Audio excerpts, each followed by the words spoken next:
Vadir, Star-Crossed Alien Mail-Order Brides, Intergalactic Dating Agency, Volume 2. Written by Susan Hayes. Narrated by Tieran Wilder. 1.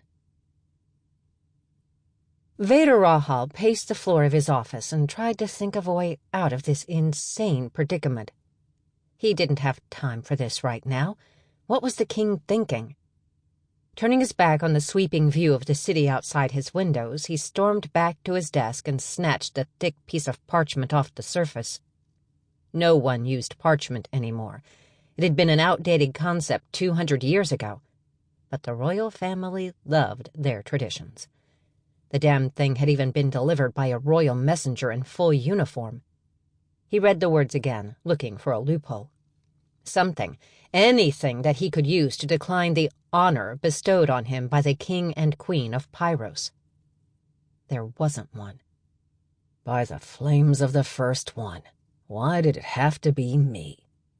He tossed the royal decree back onto the desktop and started pacing again.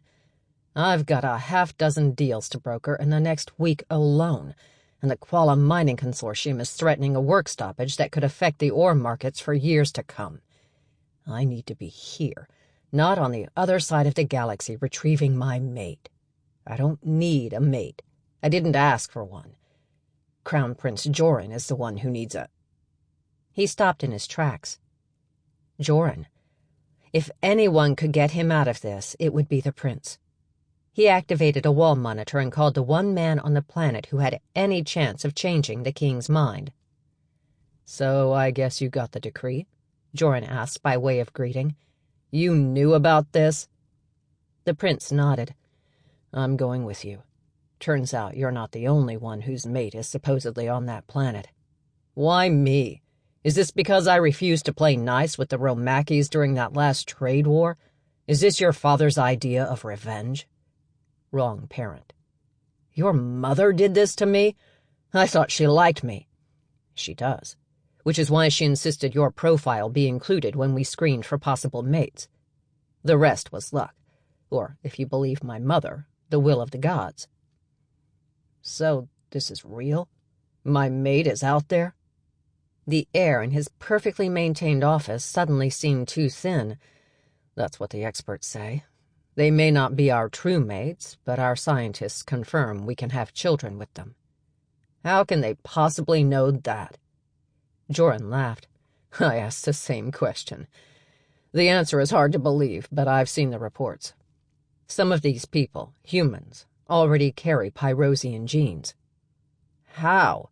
Vadir demanded, too stunned by the revelation to manage more than a single word. I'll send you the report, and our expert's best guess as to how it happened. It makes for interesting reading, but the short version is, this is real. Our mates are out there, on another planet, and we're just going to wander over there, explain matters, and bring them back here?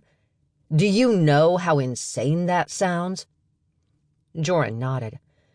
I know. Read the reports. You've got enough time to make whatever preparations are necessary, but you can't tell anyone where you're going. We'll figure out a cover story. Probably something about you and I taking the Firebrand out on its maiden voyage to tour the system. Your shipyard built it, so no one will question why you're coming along. If you want it to be believable, I should bring my private shuttle, too. Everyone knows I have control issues. Joran snickered. Fine. I'll leave room in the hangar for your ship. But don't think I don't know what you're doing. If you want to fly yourself down to the planet, you're going to need to clear that with Commander Denza. He's in charge of the mission. Of course he was. Who else would the king entrust with the life of his son and heir? I'll talk to him. I may have to obey this decree, but I'm not going to negotiate mating terms with some alien female surrounded by royal guardsmen. There are advantages to being me. Just be on board and on time. Joran grinned at him. I'm sure you can negotiate the rest of the details to your satisfaction. I wouldn't dream of being late. An order is an order. And apparently this was one command he wasn't going to be able to charm or buy his way around. Sample complete. Ready to continue?